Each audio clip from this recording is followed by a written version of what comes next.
funny. Alright, so everyone quiet down. I'm gonna start to oh sorry, I didn't work before. I'm gonna start to explain how we solve this problem, right?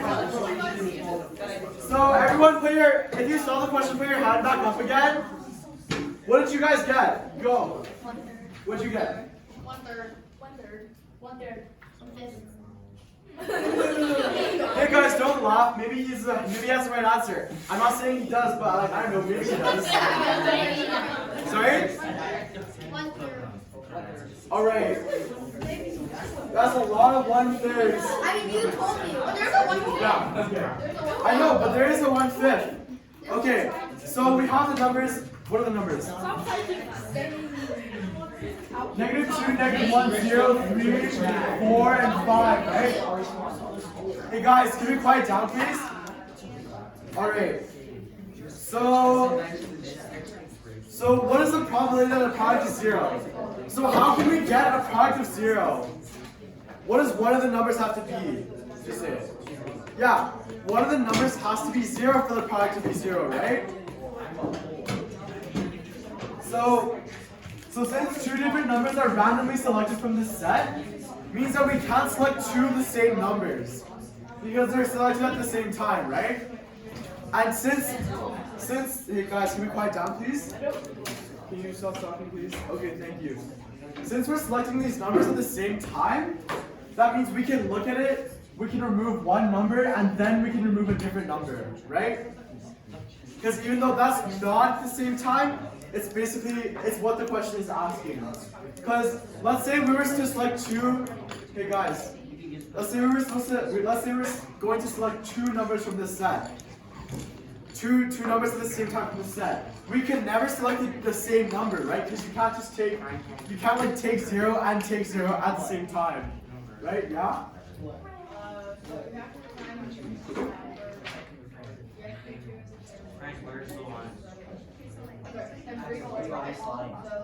No, okay. So basically, it's just the product of the two numbers. The product of the two numbers that you choose.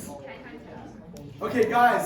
So basically, since one of the numbers has to be 0, we can split this up into two cases. So the first case is that we choose 0 as our first number. So what's the probability that we choose 0 from this set? 5 out of 5. Wait, no, what? 5 out of 15. No, okay. What's the probability that we choose the number 0 from this set of 6 numbers? Yeah, 1 out of 6, right? So we have the first case, which is just 1 out of 6, and then okay, guys, okay, and then we're gonna multiply. So because the 0 is gone now, right? Now we're gonna multiply it by the chance that we get something that will multiply by 0 to get 0. So what's that chance? How much chance do we have to pick a number from the remaining 5 numbers to multiply by 0 and get 0? Yeah, 5 over 5, right? So that's 1. So this would equal 1 over 6. Okay, so now, and since this is not the complete answer, this is only half of the answer so far, because we only did the case where we choose 0 as our first number, right? So now we have case number 2. So what's the chance that we don't choose 0 as our first number? Yeah, 5 over 6, right? And then we're gonna multiply that, but let's just take out number 3. Let's just take it out. So now what's the chance that we will choose 0 from this set of 5 numbers? Yeah, 1 out of 5, right? And do you guys understand why we're doing this? It's because we need 0 to be one of the numbers to multiply the two numbers to get 0, right? So now we have this, 5 over 6 times 1 over 5, we get 1 over 6.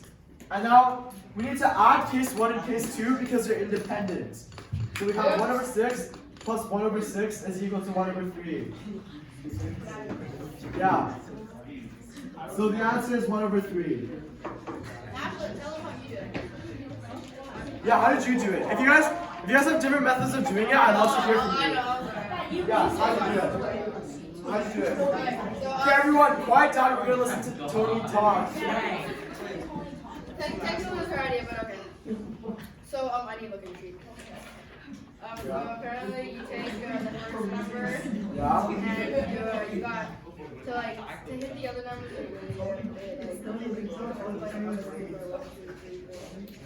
Yeah, so there's And, yeah. So you got 50 choices. Yeah. And then and if you have 0 and this is kind of you got. Then for 0, if you want to hit 0, then you can hit. Yeah, I'm gonna hit it 5 times. Yeah. So okay, so the way that Tony, guys, so the way that Tony did the problem is a different method, and the way that he did it is like basically brute forcing the problem. But there's a way that you can do it Tony's way without actually brute forcing the problem. So here we can realize that if we have a set of 6 numbers and we want to choose 2 numbers from this set, then how many ways are there to do this? We have 6, choose 2. Does anyone understand this notation?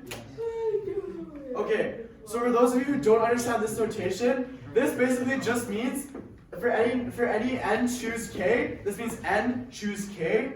Then we have the top number is the total number of things in a set, and we want to find out how many ways can we choose the bottom number of things in the set. So in this case, since we want to see how many different ways we can choose 2 different numbers from this set, it would be 6, because there's 6 numbers in total. Choose 2, because that's the number of numbers we want, right? So here we can get a kind of a generalized formula for n choose k, and this is a little advanced, so don't be afraid if you don't get it first try. So how many of you guys know what factorial is? Oh yeah. Okay, so for those of you who don't know, guys, so for those of you who don't know what a factorial is, let's just say that for any n factorial, where n is an integer, or n is a positive integer, or 0, I guess. So like n is 1, 2, 3, 4, 5, 6, 0, 1, 2, 3, 5, 6, 7, 8, 9, like any of the positive integers, any of the non-negative integers that we have, n factorial is equal to 1 times 2 times all the way up to n. Is that infinity? No, Oh, wait, well you yeah. can have infinity. So this is what the n factorial means. And now, so we can take this, and now we can find the formula for this.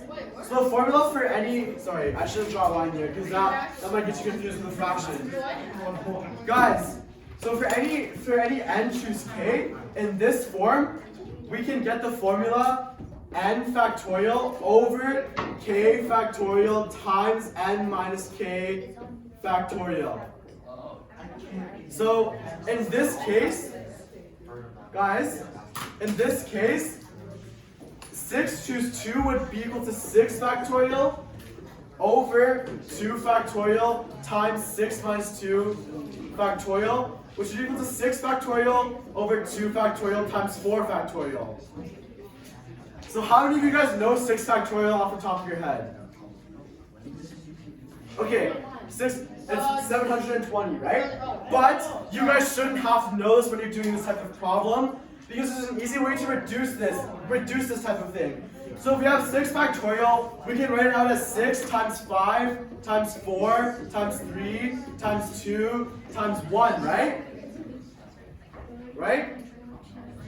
And since we're dividing by 2 times 1 times 4 factorial, which is times 4 times 3 times 2 times 1, we have this huge fraction of products, so we're allowed to just cancel out a bunch of the integers. And then so we're left with 6 times 5 divided by 2 times 1, and that's a lot easier to solve than 720 divided by 48, right? So this would equal to 30 over 2, which is equal to 15. And now, hey guys in the back, alright? Okay, so now this number 15, this 15 tells us that there's 15 pairs of numbers that we can choose from these 6 numbers. And now we just need to find the number of pairs that 0 is in. So how many numbers can go with 0 to form a pair with 0? 5, right? Yeah, all of them. So there's 5 possibilities. There's 5 pairs that could be picked and have a product of 0, right? And since we have a total of 15 possibilities, our probability of having a product of 0 is just 5 over 15, and we can reduce this once again to 1 over 3. Alright, so that's why your answer is 1 over 3. Okay. I'm going to give you guys maybe 5 more minutes to do question number 5, and then I'm going to explain question number 5, and that should take us to the end of this class.